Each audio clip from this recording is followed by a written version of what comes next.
বড়াই করো না, তোমরা যা শিখেছো আল্লাহর কাছ থেকেই শিখেছো। আকাশে উঠছো, তোমাদের অনেক আগে পাখিরা উড়েছে, ওরা শিখাইছে। মানুষ তো ভালো, বিজ্ঞান শিখতে হয়, চলুন আমার সাথে মৌমাছির কাছে, দেখেন মৌমাছি কত বিজ্ঞান জানে। কি দিয়া বড়াই করবা? ছোট্ট মৌমাছি, এই মৌমাছির মধ্যে আল্লাহ পাক কত বিজ্ঞান দান করেছেন দেখেন।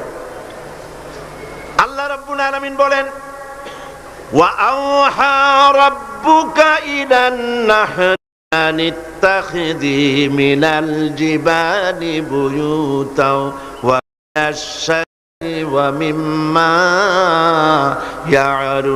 ইয়ারুশুন। আল্লাহ পাক বলছেন, ওয়া আওহা রাব্বুকা ইলান নাহলি, মৌমাছি পৃথিবীর মানুষকে 4টা বিজ্ঞান শিখাইছে। কয়টা বিজ্ঞান?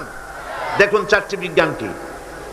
মৌমাছি, আল্লাহ পাক বলেন আমি মৌমাছিকে, মৌমাছির উপর একটা সূরা আছে না, জোরে কোন আছে না? সূরাটার নাম কি? সূরা নাহল। মৌমাছির উপর একটা সূরা।